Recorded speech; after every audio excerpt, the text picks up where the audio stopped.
Thinking of selling your property in Malaysia? Whether you are a local owner or a foreign investor, you might be wondering how much you will need to prepare in terms of hidden costs.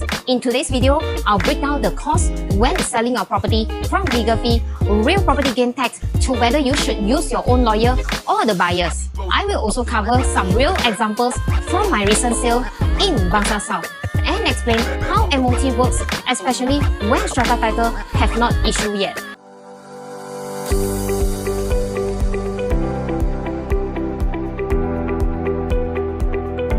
First, let's start with what you need to prepare as a seller. 1. Sales and purchase agreement. 2. Existing loan documents, if any. 3. Tenancy agreement if the unit is tenanted. 4. Strata or individual title if available. 5. IC copy. 6. Quick rent and assessment. 7. Latest maintenance fee receipt. 8. Utility bills. And 9. CCC or CF if applicable. Having all these documents ready helps your lawyer draft the SPA faster and avoid unnecessary delays. Secondly, here's why most owners get shocked. Many sellers assume legal fees are only borne by the buyer, but not the vendor. Here's a real cost breakdown for legal fees. Let's take a 1 million property as an example. SPA legal fee 12,500, SST 8% cost 1,000 ringgit, consent to transfer if leasehold will cost 500 ringgit, discharge of charge 400 to 500, statutory declaration 150, RPGT forms 500 to 900 depending on the number of owners. Disbursement include land search, printing, courier, caveat withdrawal cost 800 to 1,000. After adding up, total could easily comes to 15,000 to 17,000 just for legal fees and related costs. If your property is worth 500,000, expect legal fees around 6,000, but similar disbursements still apply. Now here's the good news. You can usually negotiate with your lawyer, especially for properties 600,000 and above. Discount from 30 to 60% on legal fees are quite common. Talk to your respective lawyer to enjoy the benefits. Thirdly, one common question I always get from my investors. Should you use a buyer's lawyer or appoint your own? Let me share my own recent experience. Just last year itself, I sold one of my units in Bangsar South.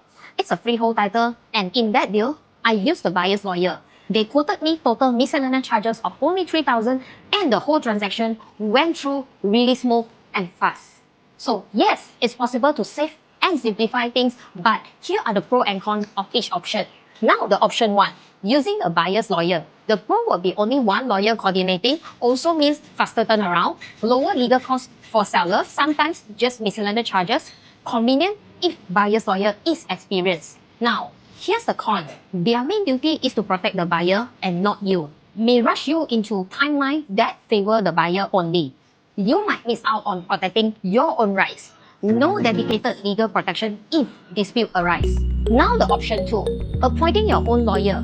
The pros will be full legal representation for you, more control over SPA clauses and timeline. You can claim late interest if the buyer delay. The lawyer can also advise on RPGT strategies and tax to you. Better fee transparency and documents tracking. Now, here's the con. Slightly more expensive, might be slightly slower if both sides have separate lawyers. Here's a quick summary.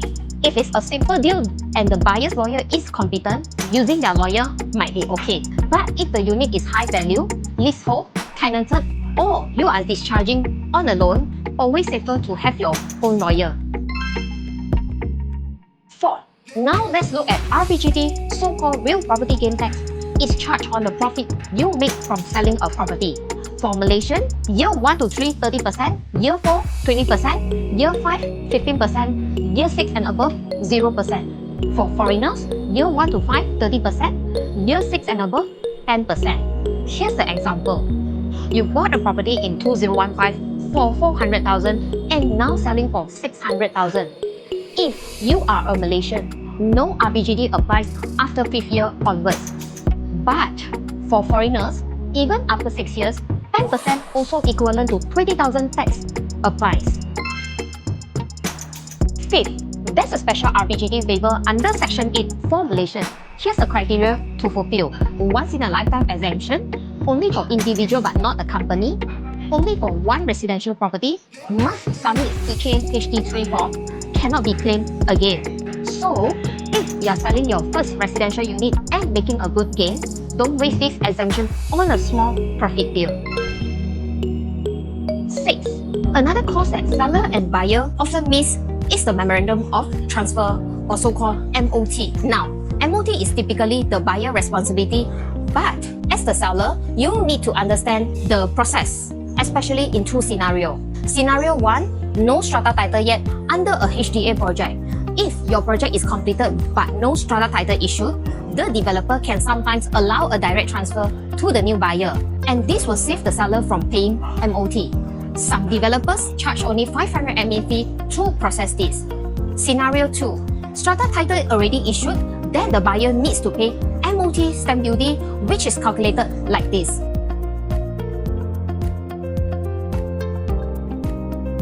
So for a 1 million property, the buyer pays about 24,000 in MOT stamp duty. Legal fees for MOT are usually around 0.5% of property value, plus disbursement stamping fee, land office charges, which cost 1,500 to 2,500 extra. As a seller, it's good to know if your unit has strata title or not, because it will affect how fast the transfer can be done, as well as knowing your profit earning will be more or lesser. Lastly, let me give you some final cost saving tips. Number 1, negotiate legal fees for 600,000 value and above. You can often get 30 to 60% discount from your lawyer. Number 2, use your own lawyer for more control over clauses and RPGT strategy. Number 3, ask for full quotation upfront to avoid surprise from the courier and search fees. Number 4, use RPGT waiver wisely, don't waste it on the small gain deals. 5th, prepare your documents early to avoid extra search costs. 6, know the strata title status will help the buyer plan for MOT, timing and costs. Selling your property in Malaysia isn't just about finding a buyer, it's about protecting your profit. Now you know what legal and tax costs to expect, how to choose the right lawyer, and how to avoid unnecessary MOT or RPGT charges. If this video helped you, click subscribe. We share real stories and practical investor tips every 2 weeks once. Stay tuned on my next video. Bye!